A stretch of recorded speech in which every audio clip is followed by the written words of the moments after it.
डम डम डम डोलम डोल, मैं हूँ एकदम गोलम गोल।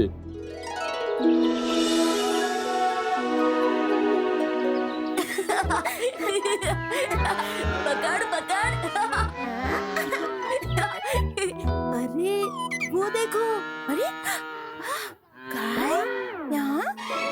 अच्छा ईशा, जाओ रोटी लेकर आओ। अभी लाई।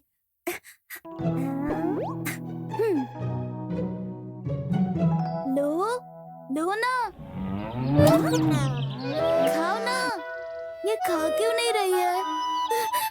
माँ देखो ना माँ, ये ऐसा क्यों कर रही है? बेटा, ये शायद अपने बछड़े को खोज रही है। ओह, अरे चिंता मत करो, वो यही कहीं होगा। चलो ईशा, हम ढूंढते हैं। हाँ चलो। अरे कहाँ होगा? चलो वहाँ देखते हैं।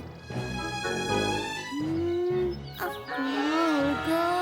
हाँ हाँ, ये आवाज कहाँ से आई? चलो उस तरफ देखते हैं। अरे अरे, डरो मत मेरे छोटे दोस्त, मैं तुम्हें अभी छुड़ाता हूँ। अरे ओम, ईशा, तुम आ गए। सुनो, इसे आराम से सहलाओ ताकि ये घबराए नहीं। हाँ? अरे डरो मत, तुम्हारी माँ तुम्हारा इंतजार कर रही है। अरे अरे वाह! चलो इसे उसकी माँ के पास ले चलते हैं। चलो। डम डम डम डोलम डोल, मैं हूँ एकदम गोलम गोल।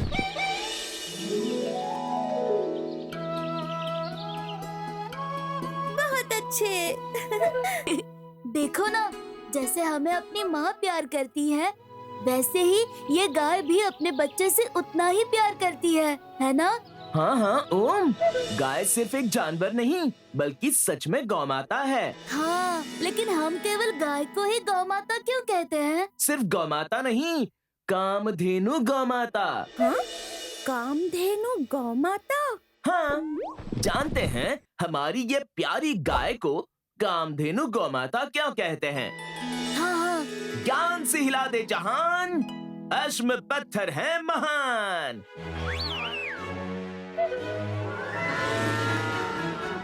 ये दे दे दे दे दे दे।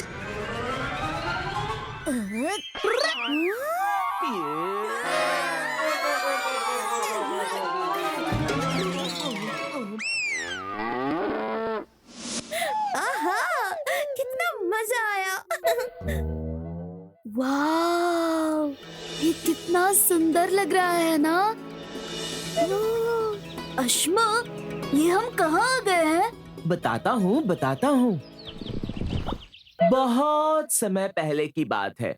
एक सुंदर सी नगरी थी, गोकुल। यहाँ के हरे भरे मैदानों में हर सुबह गायों की घंटियों की मधुर टन टन गूंजती थी। ये आवाज होती थी उन प्यारी गायों की जिन्हें नन्हे नन्हे ग्वाल बच्चे चराने ले जाते थे। उन्हीं ग्वालों में सबसे खास थे बाल कृष्ण। हाँ, हर सुबह वे अपने कंधे पर बांसुरी टांगे, हाथ में लकड़ी लिए अपने दोस्तों के साथ गायों को चराने निकलते। कृष्ण को गायों से बेहद प्रेम था। वे उन्हें माँ जैसा मानते थे। अगर कोई गाय बीमार होती तो कृष्ण उसके पास बैठकर बांसुरी बजाते और उसे प्यार से सहलाते। और जब कोई बछड़ा खो जाता तो वे उसे जंगल जंगल ढूंढते जब तक वो मिल न जाए। एक दिन उनके मित्र सुदामा ने पूछा, कृष्ण, तुम गायों से इतना प्रेम क्यों करते हो? कृष्ण मुस्कुराए और बोले, गायें हमें दूध देती हैं, अच्छा। जिससे दही, मक्खन और घी बनता है। इनसे हमारा शरीर मजबूत होता है और हमारा गांव भी खुशहाल रहता है। ओह, जो गायों की सेवा करता है उसका जीवन कभी दुखी नहीं होता। गोकुल के हर घर में गाय थी, हर आंगन में बछड़ा खेलता था और हर दिल में कृष्ण बसते थे। और तभी से गायों को गौ माता कहा जाने लगा। अच्छा, कृष्ण को भी प्यारी गौ माता हमारी। हाँ। अश्मा, गाय को कामधेनु क्यों कहते हैं? डम डम डम डोलम डोल, मैं हूँ एकदम गोलम गोल। ठीक है, अब ध्यान से सुनो। हिंदू धर्म ग्रंथों के अनुसार कामधेनु गाय समुद्र मंथन से उत्पन्न हुई थी और इसे ऋषियों को सौंप दिया गया था ताकि वे अपने यज्ञों और धार्मिक कार्यों में इसका उपयोग कर सकें। गाय से हमें 5 चीजें मिलती हैं: दूध, दही, घी, गोमूत्र और गोबर, जो आयुर्वेद और भारतीय परंपरा में बहुत पवित्र मानी जाती हैं। मैंने देखा, पूजा करते समय शुद्धि के लिए गोमूत्र छिड़कते हैं और दिया जलाने के लिए घी। और दूध, घी, इससे तो प्रसाद और मिठाइयाँ भी बनती हैं। हाँ, बिल्कुल सही कहा ईशा। प्राचीन काल से हर घर की अर्थव्यवस्था का आधार खेती और पशुपालन था। घर के पुरुष खेतों में काम करते थे, जबकि महिलाएं घर पर गायों और उनके बछड़ों की देखभाल करती थीं। गायों से मिलने वाले दूध, घी, गोबर और गोमूत्र न केवल घरेलू उपयोग में आते थे, बल्कि खेती के लिए भी आवश्यक थे। अच्छा? गाय के गोमूत्र का उपयोग कीटनाशक के रूप में किया जाता था। गोमूत्र को प्राचीन समय से आयुर्वेदिक औषधि के रूप में उपयोग किया जाता है। इससे कई प्रकार की दवाइयाँ बनाई जाती हैं। अच्छा, जब हम गाय को प्यार से सहलाते हैं, तब हमारे शरीर में ऑक्सीटोसिन नामक हार्मोन बढ़ता है। ये तनाव को कम करता है और ब्लड प्रेशर को सामान्य करता है। गाय के गोबर से खाद बनती है, जो खेत की मिट्टी को उपजाऊ बनाती है, जिससे फसलें अच्छी होती थीं। गांव में आज भी घरों की दीवारों पर और फर्श पर गोबर का लेप लगाया जाता है, जिससे ठंडक बनी रहती है और कीटाणु नष्ट होते हैं। गोबर से उपले यानी कंडे बनाए जाते हैं, जिनका उपयोग ईंधन के रूप में होता है। अच्छा? सिर्फ यही नहीं, बल्कि organic fertiliser, cow dung wood और अन्य कई उपयोगों के लिए गाय का गोबर हमारे भारत से मालदीव, सिंगापुर और अमेरिका जैसे देशों में बड़ी मात्रा में एक्सपोर्ट किया जाता है। वाव! एक अकेली गाय हमारे कितने काम आती है। अब समझ आया अश्म। गाय केवल एक जानवर नहीं, बल्कि हमारे लिए एक माँ के समान है, जो हमें भोजन, ऊर्जा और स्वास्थ्य से जुड़ी कई चीजें देती है। इसलिए इसे गौ माता कहा जाता है और इसका आदर किया जाता है। बिल्कुल सही समझे हैं बच्चों। गाय सिर्फ एक जानवर नहीं, बल्कि सच में गौ माता है, जो हमें बहुत कुछ देती है और बदले में सिर्फ प्यार चाहती है। अब से हम हमेशा गाय की मदद करेंगे और बहुत सारा प्यार भी। हाँ।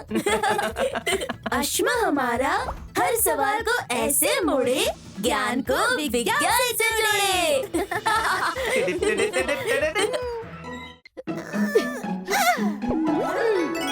डम डम डम डोलम डोल, मैं हूँ एकदम गोलम गोल। अरे अरे अरे अरे अरे, धीरे से। चूकना मत, सीधा निशाना पकड़ो। हाँ अश्मा, और जैसे ही फल नीचे गिरेगा, मैं उसे पकड़ लूंगी। ओए, इस खेल में मैं ये आम पत्थर को क्यों निशाना बना रहे हो? तैयार हो जाओ, ये गया निशाना। डम डम डम डोलम डोल, मैं हूँ एकदम अरे संभालो। मर गई। ईशा, ओ दर्द हो रहा है।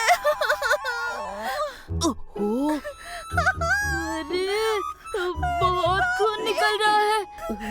अश्मा, चलो इसे डॉक्टर के पास ले चलते हैं। ओहो, घबराओ मत, हमारा घर का डॉक्टर है ना। घर का डॉक्टर? हाँ, जाओ जल्दी से रसोई से हल्दी लेकर आओ। हाँ हाँ, अभी लाता हूँ। ओ माँ, इतना खून। ईशा घबराओ मत, ये जल्दी रुक जाएगा। हाँ, ओ माँ, ये लो। लाओ लाओ लाओ। हाँ, अरे अब तो अच्छा लग रहा है। अरे वाह, हल्दी तो सुपर मेडिसिन निकली। बिल्कुल, यही तो है हमारी प्राचीन औषधीय परंपरा और आयुर्वेद का जादू। आयुर्वेद, ये क्या होता है? हा! सवाल की तीली उड़ी, दिमाग की बत्ती जली। अरे, ये तो फ्लाइंग मैजिक पत्ता है। कौन से हिला दे जहां, अश्म पत्थर है महान।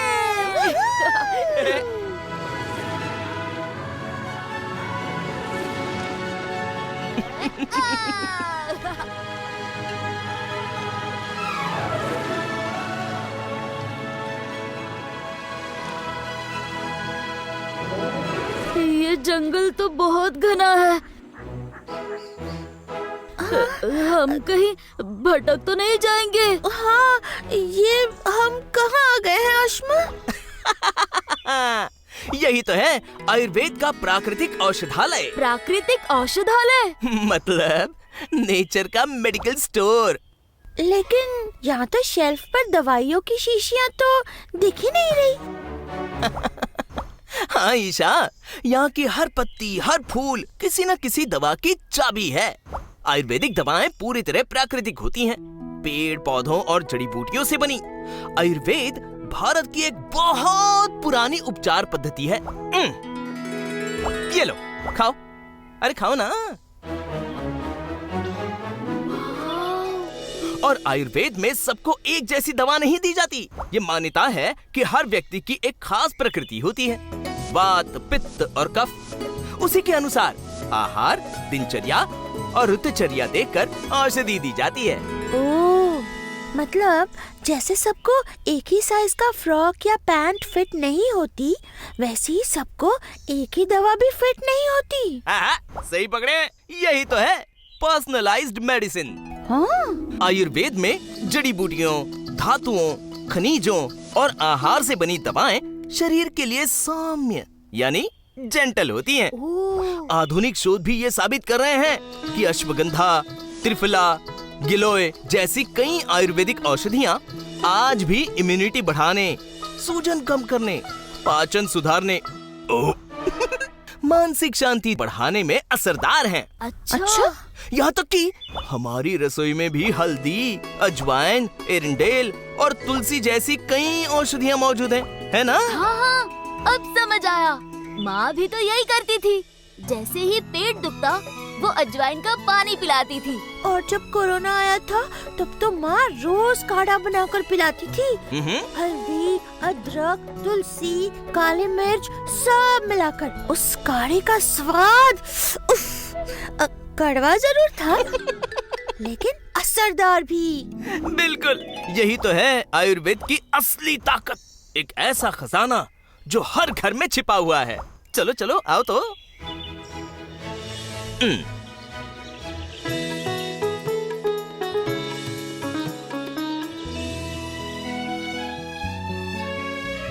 अश्मो, हाँ? आजकल तो डॉक्टर लैब टेस्ट और मशीनों से रिपोर्ट निकालते हैं। हाँ। लेकिन पुराने जमाने में तो ऐसी कोई लैब ही नहीं थी। तब आयुर्वेद में रोग की जांच कैसे होती थी? पुराने समय के वैद्य सिर्फ कलाई की नाड़ी पकड़कर ही समझ जाते थे कि शरीर में वात, पित्त या कफ का असंतुलन है। वे स्पर्श से तापमान और त्वचा की नमी, गर्मी या ठंडक देख लेते थे। आँख, जीभ, नाखून और चेहरे का रंग देखकर बीमारी के लक्षण पहचानते थे। मतलब उनके पास कोई स्टेथोस्कोप, एक्सरे या मशीनें नहीं थी? उनके पास सिर्फ गहरा अनुभव और ज्ञान था, जो उन्हें रोग की जड़ तक पहुंचा देता था। यही तो आयुर्वेद की खासियत है बच्चों। अरे वाह, ये आयुर्वेद तो बड़ा अद्भुत लग रहा है। हाँ, और सबसे पहले लोगों को ये विद्या किसने सिखाई? बहुत अच्छा सवाल है ईशा। आयुर्वेद को अथर्ववेद की उपवेद माना जाता है। आयु का अर्थ है जीवन और वेद का अर्थ है ज्ञान। यानी आयुर्वेद का मतलब है जीवन जीने का ज्ञान। अच्छा। और ये ज्ञान किसी इंसान की नहीं बल्कि देवताओं की देन है। अच्छा। आयुर्वेद के जनक भगवान धन्वंतरी माने जाते हैं। कहते हैं समुद्र मंथन के समय वे प्रकट हुए थे और उन्होंने लोगों को रोगों के कारण, निदान और इलाज के तरीके बताए। धन्वंतरी ने ये विद्या अपने शिष्यों को दी। बाद में आचार्य सुश्रुत, चरक और अन्य ऋषियों ने इसे ग्रंथों में लिखा। गुरुकुल परंपरा से ये ज्ञान पीढ़ी दर पीढ़ी फैलता गया। अच्छा, मतलब आयुर्वेद धरती पर देवताओं का तोहफा है। तो दोस्तों, यही है आयुर्वेद का सच्चा उपहार। यह हमें सिखाता है कि प्रकृति ही सबसे बड़ा डॉक्टर है।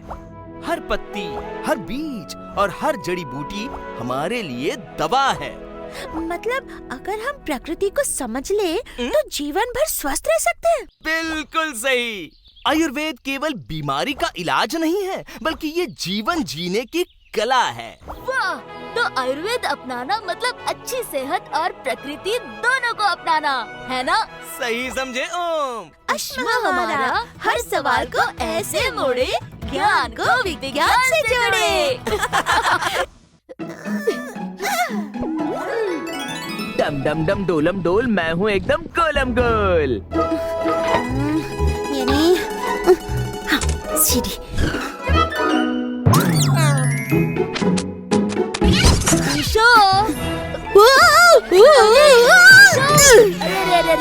ये क्या कर रही हो तुम? खजाना ढूंढ रही हूँ। अच्छा, तो मिल जाए ना तो मुझे भी आधा हिस्सा देना। ओए ओए ओए मेरे प्यारे भैया, मैं एक ऐसी यूनिक चीज ढूंढ रही हूँ जिसके बारे में सबको नए तरीके से, नए अंदाज में बता सकूँ। और वो क्यों? क्योंकि हमारे स्कूल में हिडन वंडर्स कंपटीशन है और मुझे ऐसी यूनिक चीज पर प्रेजेंटेशन करनी है जो किसी के पास भी ना हो, जो सबको वाव कर दे। ओह वाव! और वो यूनिक चीज तुम मुझे ढूंढ कर दोगे मेरे ब्रिलियंट भाई। ओके बहना, चलो फिर शुरू करते हैं। हिडन वंडर्स ढूंढने का मिशन। हाँ, ग्लोब सबके पास है। Dinosaur model. कॉमन है। हाँ, मैग्नेट। सब जानते हैं। ओह, सब कुछ ऐसा लग रहा है जैसे पहले ही देखा सुना हुआ हो। हाँ? ये देखो ईशा, ये शंख। शंख? लेकिन इसे यहाँ मंदिर में क्यों रखा है? ये एक सफेद पत्थर की तरह है। क्या ये मेरी कंपटीशन की यूनिक चीज हो सकती है? आयशा, जिस चीज को तुम साधारण पत्थर समझ रही हो, वो एक अद्भुत भारत की सबसे प्राचीन खोजों में से एक है। ईशा, क्या तुमने भी सुना? हाँ, ये आवाज। डम डम डम डोलम डोल, मैं हूँ एकदम गोलम गोल। अश्मा, तुम? अश्मा सुनो, मुझे इस शंख के बारे में सब कुछ जानना है। बताओ ना अश्मा, प्लीज बताओ ना जल्दी। अरे हाँ, तो चलो जानते हैं। इस अद्भुत चीज के राज खोलते हैं। ज्ञान से हिला दे जहान, अश्म पत्थर है महान।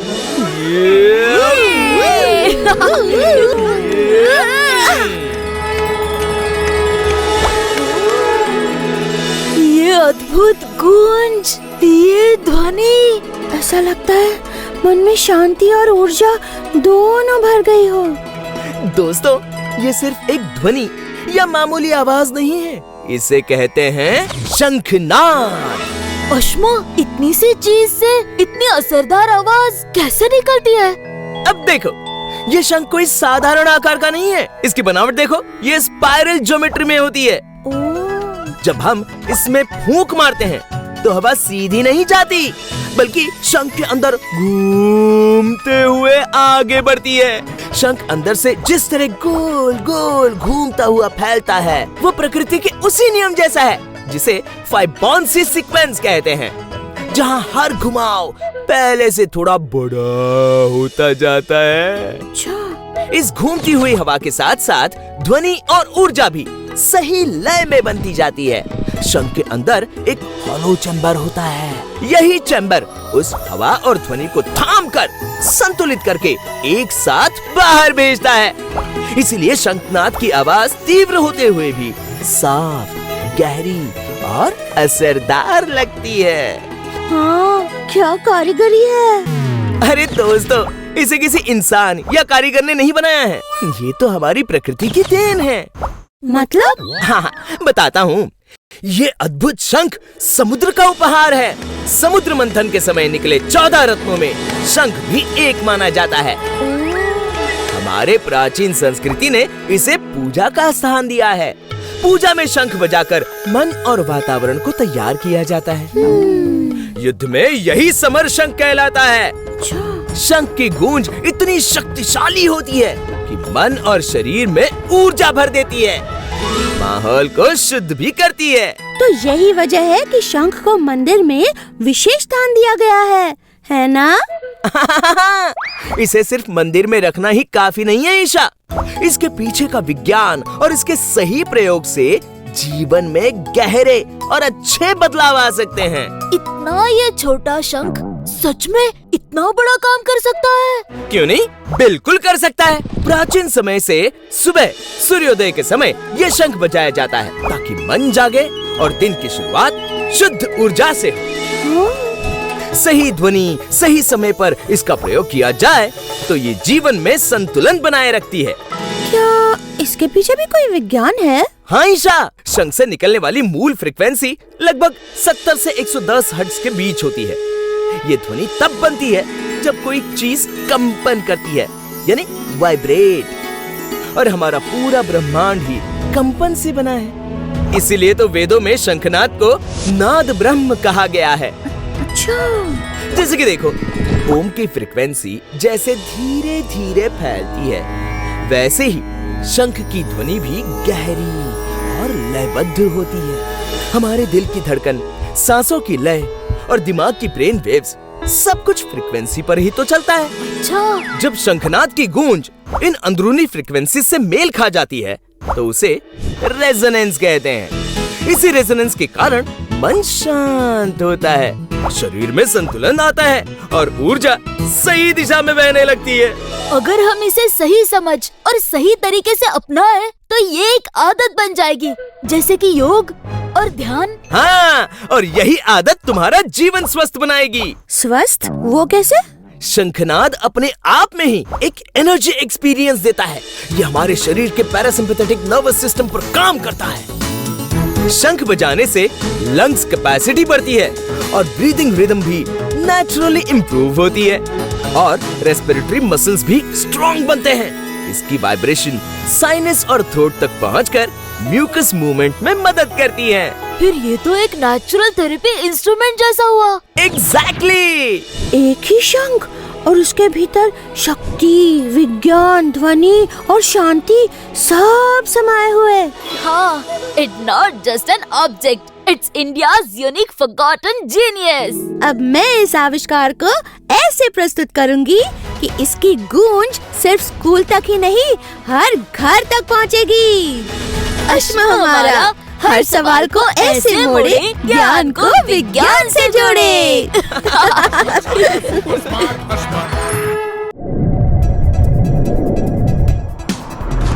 अश्मा अश्मा आया हमारा अश्मा, अश्मा अश्मा छाया सुपर स्मार्ट अश्मा। गोल गोल घूमता, चक्कर खाता, झूमता, उड़ता, हंसता हंसाता, जादुई पत्थर अश्मा दुनिया गोल घुमाता। अश्मा अश्मा आया हमारा अश्मा, अश्मा अश्मा छाया सुपर स्मार्ट अश्मा। हर सवाल झट से सुलझाता, ज्ञान से विज्ञान सिखाता। हर सवाल झट से सुलझाता, ज्ञान से विज्ञान सिखाता। सुहाना सफर अनोखा अश्मा मजेदार बनाता। अश्मा आया हमारा अश्मा, अश्मा अश्मा छाया सुपर स्मार्ट अश्मा।